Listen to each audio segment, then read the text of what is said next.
Hello! Le thème que j'ai envie d'aborder ce matin est notre emploi du temps. Ça m'arrive de regarder mon agenda et de me dire qui est la personne malveillante qui m'a fait le coup, qui a rempli mon agenda à ce point-là sans me donner du répit. Et vous connaissez la réponse, c'est moi. Oh! Souvent dans un élan de toute puissance, je me crois capable de mener de front mais des milliers de choses à la fois sans un moment de répit. C'est fou, hein?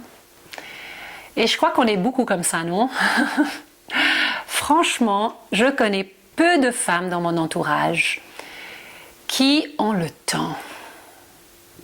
Et cela me renvoie à un des textes fondateurs du christianisme et du judaïsme également, les 10 commandements. Et je lis le 4e. Souviens-toi du jour du repos, un jour saint. Et un peu plus loin, car en 6 jours, l'Éternel a fait les cieux, la terre, la mer et tout ce qui est contenu, et il s'est reposé le 7e jour. Il y a il y a un rythme sacré qui est modelé là. 6 jours de travail, un jour de repos. 6 jours de travail, un jour de repos. Que Dieu en personne nous modèle. Et qui suis-je moi pour croire que j'arrive à mieux faire que lui? C'est fou, non? Quand on pense. Parce que ces commandements ou ces lois de vie, franchement, prenons le 6e. Tu ne tueras point. C'est absurde, mais ça ne nous viendra pas à l'idée de dire j'ai commis un petit meurtre. Bon, c'est pas grave, je m'y prendrai mieux la prochaine fois. Pourtant, de se reposer, de prendre ce jour de repos, ça m'arrive, mais tout le temps, mais c'est plutôt l'inverse qui est l'exception. 6 jours de travail, un jour de repos. Alors là, vous me dites, le dimanche, tout est fermé, mais vous êtes d'accord avec moi, le dimanche, pour beaucoup d'entre nous, c'est un jour où on va au culte, on est engagé, on prend des responsabilités. En tout cas pour moi, le dimanche, c'est pas un jour de repos, vraiment pas. Et l'après-midi, souvent des invitations. Moi, je suis crevée à la fin du dimanche. Donc, il faut un autre jour. Alors, moi, je dis, soyons créatifs. Trouvons, alors peut-être pour vous, le dimanche est un jour congé. Pour moi, pas. Alors pour moi, je me suis organisée 2 demi-journées. Voilà, ce qui fonctionne pour moi en ce moment. 2 fois.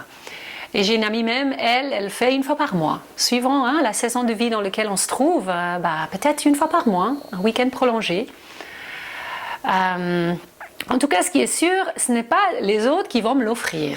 Ça, je crois qu'il faudrait qu'on réalise que c'est moi qui doit me battre pour cette journée et pas les autres. Ils vont pas me l'offrir.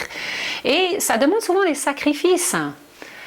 Il y a quelques années, j'ai dû renoncer à une formation théologique à laquelle je tenais vraiment, simplement parce que je réalisais que c'était le jour, ça allait me prendre ce jour de congé-là. Et c'était un grand sacrifice. Et je nous encourage, franchement, osons. Parce que ce jour-là, c'est justement ce jour-là qui va nous permettre à ce que les 6 autres jours, on soit au top. Si on ne le prend pas, c'est peut-être pour ça qu'on est souvent si crevé, si épuisé, si au bout du rouleau, c'est parce que vraiment, on désobéit, on ne prend pas au sérieux cette loi de vie que Dieu nous propose et qu'il modèle lui-même. Alors, sortons nos couvertures, nos tisanes, nos bouquins, nos bougies, nos chaises longues et osons le jour de congé. D'accord? On relève le défi? D'accord.